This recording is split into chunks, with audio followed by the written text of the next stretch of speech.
Bonjour, ici Francine pour les carnets de Francine. Aujourd'hui, je vais vous partager avec vous une canalisation que j'ai reçue pour une personne et je me suis dit, mon Dieu, c'est pas seulement pour elle ce message-là, ça va être tellement de personnes qui vont être aidées par leur information.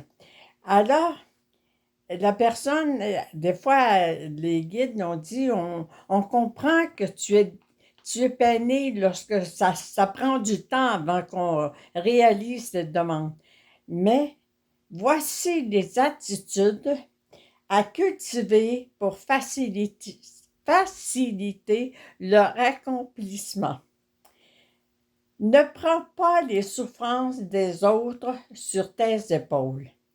Confie-les-nous afin que nous puissions y déposer l'amour et la guérison nécessaires. Fais tes demandes pour toi en te connectant pleinement au ressenti de ton cœur. Crois que tu mérites de recevoir. Reconnais que tu es prête à accueillir le changement, même s'il peut parfois bousculer ton quotidien. Lorsque le doute t'envahit, répète simplement « il s'en occupe »,« il s'en occupe », en te souvenant que tout s'accomplit selon ton plan divin. Observe ton sourire. Après avoir formulé ta demande, il est le signe de la foi et de ton accomplissement intérieur. Alors, le premier point, ça dit ne prends pas les souffrances des autres sur tes épaules. Souvent, on prie pour les autres, mais en essayant par tous les moyens de rendre cette personne-là heureuse. Puis on a l'impression, mon Dieu, ça avance pas. Mais si la personne ne désire pas ce qu'elle veut, ce que vous voulez faire pour elle, remettez-les. Comme ils ont dit, confie-les-nous afin que nous puissions y déposer l'amour et la guérison nécessaires. Fais tes demandes pour toi. Arrêtez de penser que vous êtes égoïste parce que vous êtes en train de prier pour vous. Non. Tu fais tes demandes pour toi. Puis là, tu te connectes pleinement au ressenti de ton cœur. Là, quand tu dis, là, « Oh, je sens qu'ils m'ont entendu. Je sens qu'ils sont là. » Ça l'aide. Crois que tu mérites de recevoir. Si vous passez votre temps, quelqu'un vous fait un compliment, puis vous dites, « Ah, non, non, non, c'est bien normal, je suis faite de même, puis, ah, non, non, non, sens-toi pas obligé de me faire des compliments. » Bien, ça veut dire que vous pensez que vous ne méritez pas de recevoir. Alors, les guides, tu n'es pas menteuse. Si tu crois que tu ne mérites pas de recevoir, il ne peut pas intercéder puis accomplir ta demande parce que tu ne le crois pas. Reconnais que tu es prête à accueillir le changement. Des fois, je me souviens, une femme, un jour, on faisait un Ho'oponopono, puis elle voulait que ça aille mieux dans son couple. Et puis, quand elle est retournée chez eux, là, elle m'appelle, puis elle dit « ça va pas bien pantoute ». Pendant que j'étais chez toi, ben lui est allé rencontrer son ex. Puis là, il parle de retourner avec elle. Mais ça ne marche pas, là, au Ho'oponopono. J'ai dit, pourquoi toi, tu étais venu suivre un atelier au Ho'oponopono chez moi? Parce que je voulais trouver une solution pour que mon couple fonctionne.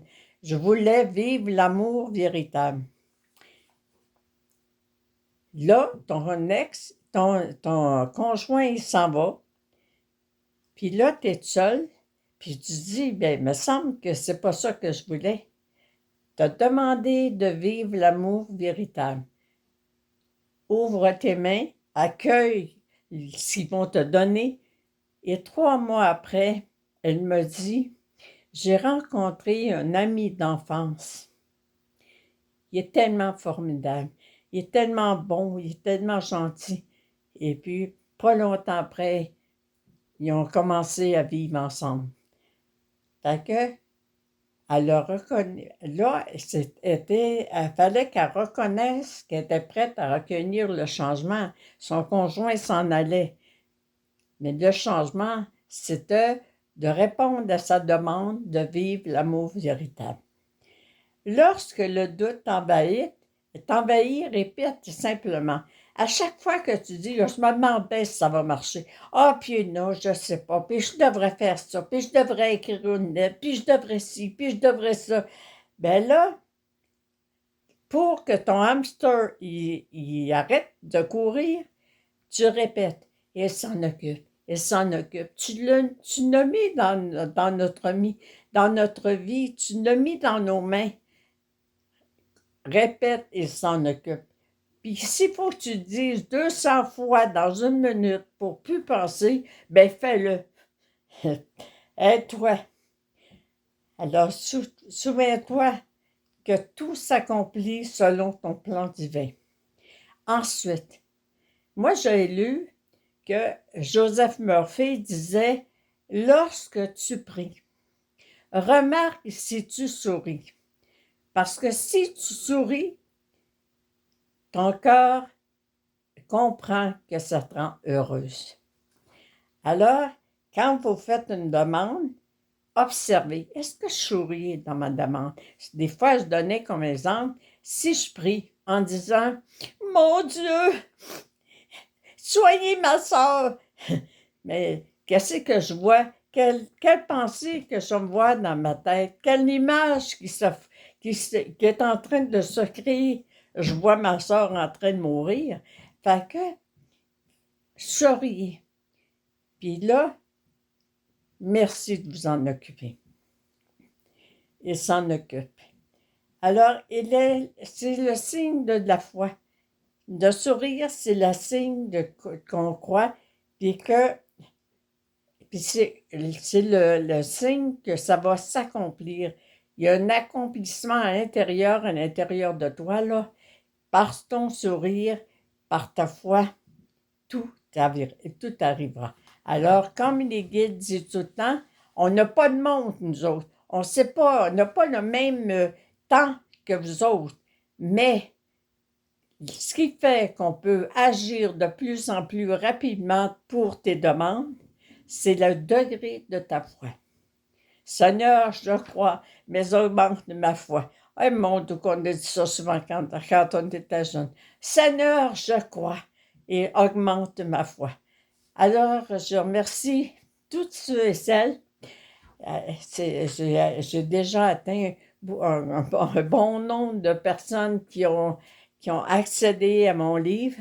Et puis, ça me fait plaisir de faire les canalisations. Alors, continuez. Merci de votre encouragement. Puis, mais surtout, que ce livre-là vous rende aussi heureuse que par les expériences que j'ai écrites et puis que j'ai effectuées, puis ont changé ma vie. Soyez heureuse, soyez heureux, vous le méritez tellement. Bonne journée.